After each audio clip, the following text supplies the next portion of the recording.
So, what did I get wrong last video? Well, Why did you interject at the end of the video saying I'm not giving the whole picture? If a telescope gathers 4 times the light, all things being equal, does it only collect SNR 2 times as fast? No, it collects SNR 4 times as fast. You were correct. So what's the problem? It's confusing why at any moment in time, SNR for the F2 system is only double than the F4, gathering SNR 4 times as fast. It seems like a paradox, and how to resolve the paradox wasn't addressed well. I think the viewers would appreciate how to resolve it. Oh, that makes sense. I guess we should explain it more. Welcome to Deep Sky Detail.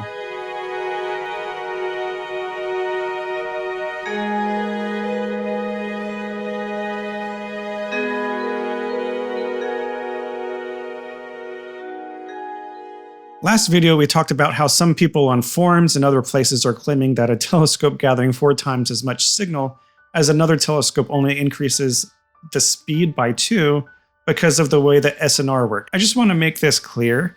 Gathering 4 times the amount of signal increases the speed by 4. That was the point of the last video, but when I finished the video, I realized one thing was left unexplained, which seemed paradoxical. But first, the reason people say speed is only doubled when you quadruple the signal in photography or astrophotography is that SNR only increases by 2, assuming a perfect camera, when you quadruple the signal. In astrophotography, we stack images. If I have an F2 system and I stack 5 images of the Orion Nebula, the SNR will be double that of the F4 system of 5 stacked images, all things being equal. If I stack 10 images, the SNR of the F2 system will still only be doubled compared to the F4. And here's the paradox. If the F2 system only has double the SNR at any point when stacking images compared to the F4 system, how is SNR being gathered 4 times as fast? It doesn't seem like it makes sense.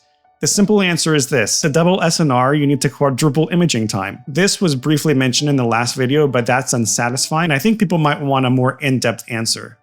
The long answer is this. At any given point in the stack, the F2 system is gathering twice as much SNR. However, the F2 system is still 4 times faster overall because both systems are slowing down in how quickly they gather SNR. The net effect of current gathering and consistent slowing causes the F2 scope to gather SNR 4 times as fast. Confused? Me too. It's all confusing. Instead of just talking, let's do an example. Remember, this example is just an analogy. Say that we have a river. We'll call the river of SNR. The river has a current. As you go up the current, it gets stronger incrementally. It never gets so strong that you can't travel up it, but the effect is noticeable. We have 2 boats. One boat is our F2 boat. The other boat is the F4 boat. The F2 boat has an engine that is 4 times as strong. We're going to have a race and measure how fast it gets to the finish line. The finish line is 10 meters away. The small dots represent the bow or the front of the boat. Once that dot reaches the finish line, one of the boats will win. Let's run this until both boats reach the finish line. And we'll time each boat. Ready? Go.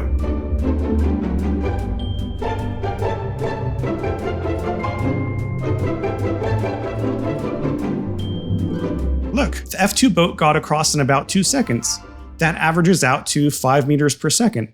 But the second boat took 8 seconds.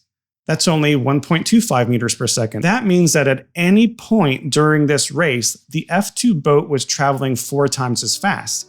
If we calculate the speed of the F2 boat on this spot in the river, and let's pretend that at this spot it was going 20 meters per second, as the F4 boat crossed the exact same spot, it was only going 5 meters per second. But wait, after the F2 boat crossed the finish line, it only went 10 more meters by the time the F4 boat finished. It's only twice as far as the F4 boat.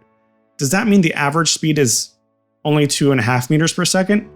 To that, I have 2 answers. First answer is it fair to move the finish line for the F2 boat? No, of course not. The finish line was 10 meters from the starting line, not 20 meters from the starting line. We shouldn't have a double standard for one boat versus the other, just like we shouldn't have a double standard for one scope compared to the other. So where is the F4 boat when the F2 boat crosses the finish line?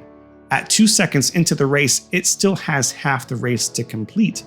At this point in the race, the current that slows the boats down is only half as strong here where the F4 boat is compared to where the F2 boat is. But the F2 boat is still traveling twice as fast as the F4 boat. Once the F4 boat makes it to where the F2 boat is, it will be traveling 1/4 as fast as the F2 boat currently is. Remember, the speed of the current is always twice as strong where the F2 boat is. The F2 boat passes any point along the river 4 times as fast as the F2 boat. The F2 boat is still only twice as far as the F4 boat from the starting line, but distance is not speed. To calculate the speed, you always have to keep in mind the speed of the current slowing both boats down. But how does the analogy relate to astrophotography? Well, let's rewind and replace boat with telescope, river of SNR with collecting SNR, time with number of 100-second subframes, current with diminishing returns, and finish line with 100 SNR. So here we have a process. Let's call it collecting SNR. The process gets harder incrementally as more data is collected. It never becomes impossible to keep collecting, but the diminishing returns are noticeable. We have 2 telescopes. One telescope is our F2 scope, the other telescope is our F4 scope. The F2 scope gathers light 4 times faster. We're going to compare how quickly each telescope reaches the target of 100 SNR. The small dots represent progress in collecting SNR. Once that dot reaches 100 SNR, one of the telescopes will have completed the task. Let's run this until both telescopes achieve 100 SNR, and we'll measure how many subframes it takes for each.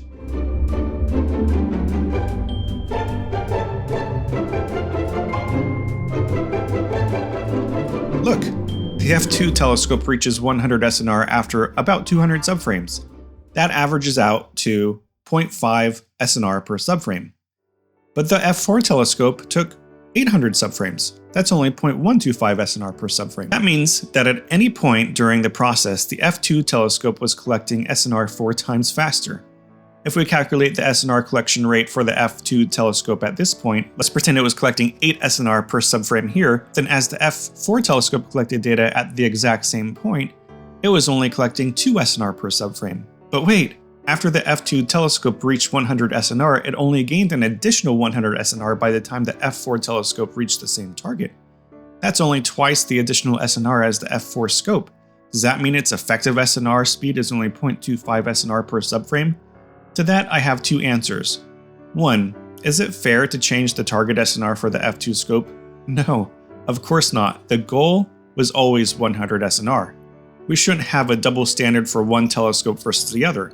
It messes up the speed measurement to have different finish lines. And where is the F4 telescope when the F2 telescope reaches 100 SNR? At about 200 subframes into the process. It still has half the task left to complete, which will take another 600 subframes. At this point in the process, the diminishing returns that slow SNR collecting are only half as strong for the F4 telescope compared to where the F2 telescope is. But the F2 telescope is still collecting SNR twice as fast as the F4 telescope. Once the F4 telescope gets to where the F2 telescope is, it will be collecting data at 1/4 the rate. Remember, the diminishing returns are always twice as strong where the F2 telescope is. The F2 telescope reaches any given level of SNR 4 times faster than the F4 telescope. The F2 telescope still only has twice the SNR as the F4 telescope at any given number in the stack. But SNR isn't speed. To calculate the collection rate, you always have to keep in mind the diminishing returns affecting both telescopes. So what does this mean practically? Do you even have to consider SNR when thinking about the speed of a telescope? Well, one great measure of image quality is just your eyes. Does the image look good to you? For me, as I get more and more experienced with astrophotography, graininess or noise in my images gets more and more bothersome.